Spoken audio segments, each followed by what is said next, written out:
যদি কোনোদিনও আপনার হার্ট ব্রেক হয়ে থাকে বা যদি কোনোদিনও আপনি দুঃখী বা নিরাশ হয়ে থাকেন অথবা কখনো অন্যের দুঃখ দেখে আপনি ইমোশনাল হয়ে পড়ছেন, আপনার ইন্টেন্স ইমোশন তৈরি হচ্ছে, তখন কি করি? তখন কিন্তু আমাদের চোখ থেকে জল বেরোয় বা আমাদের চোখে জল আসে। আপনি কখনো ভেবে দেখেছেন, আপনারা কখনো ভেবে দেখেছেন যে এই যে আমরা যখন কাঁদি তখন আমাদের চোখ থেকে জল আসে কেন? হয়তো এই প্রশ্নটা অনেকেরই মাথায় এসেছে। তো চলুন আজকে এই কোয়েশ্চেনের আনসারটি খুব সোজা এবং সরলভাবে জেনে নেওয়া যায়। ভিডিওটা পুরোটা দেখতে থাকুন, আশা করছি সকলের খুব ভালো লাগবে। বেসিক্যালি আমাদের চোখে যে জল আসে সেটা সাধারণত 3 রকমের হয়ে থাকে।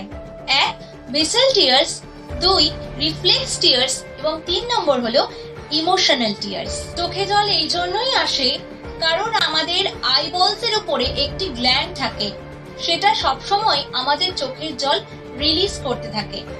এই গ্ল্যান্ডটির নাম হলো ল্যাক্রিমাল গ্ল্যান্ড। আর এখান থেকে রিলিজ হওয়া চোখের জল বয়ে নিয়ে গিয়ে পৌঁছায় আমাদের ল্যাক্রিমাল পাংটা।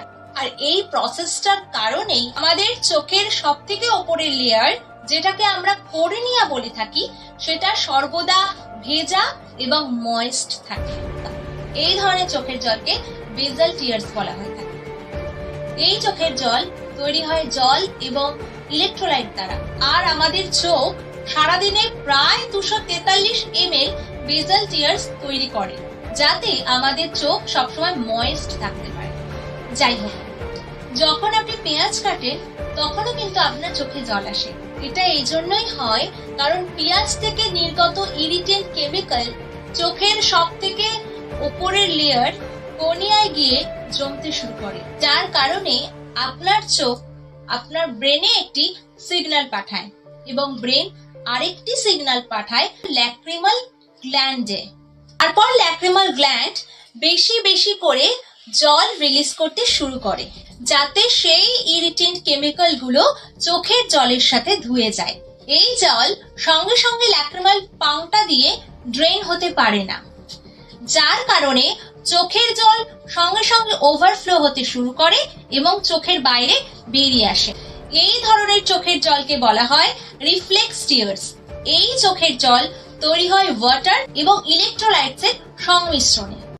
কিন্তু যখন আপনি ইন্টেন্স ইমোশন এক্সপেরিয়েন্স করেন তখন আপনার ব্রেনের লিম্বিক সিস্টেম অ্যাক্টিভেট হয়ে যায়। তখন আপনার ল্যাক্রিমাল গ্ল্যান্ডে সিগন্যাল পাঠায়। ল্যাক্রিমাল গ্ল্যান্ড বেশি বেশি করে চোখের জল রিলিজ করতে শুরু করে, চোখের জল ওভারফ্লো হতে শুরু করে এবং আপনার চোখের বাইরে বেরিয়ে আসে।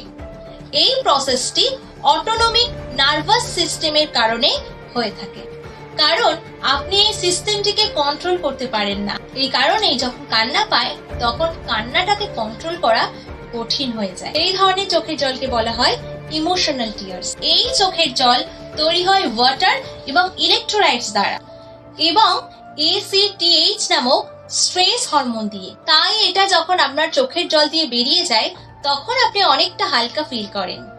তো যদি আপনার দুঃখ হচ্ছে এবং আপনার কান্না পাচ্ছে তাহলে আপনি কেঁদে নিন। এতে কিছুই যায় আসে না যে আপনি ছেলে নাকি মেয়ে, কারণ আমরা যখন কাঁদি তখন আমাদের মধ্যে থেকে স্ট্রেস হরমোন বেরিয়ে আসে। আর এই জন্যই তো সবাই বলে যে কাঁদার পরে অনেকটা হালকা ফিল হচ্ছে। তো আজকে আমি একটা ভীষণ সেন্সিটিভ বিষয় নিয়ে আলোচনা করলাম। আজকে ভিডিওটি আপনাদের কেমন লাগলো সেটা আমাকে জানাতে পারেন। এরকম আরো ভিডিও নিয়ে আমি খুব তাড়াতাড়ি আবার আপনাদের সামনে এসে হাজির হব। ততক্ষণের জন্য টাটা, সবাই খুব ভালো থাকবেন এবং সবাইকে ভালো রাখবেন। নমস্কার।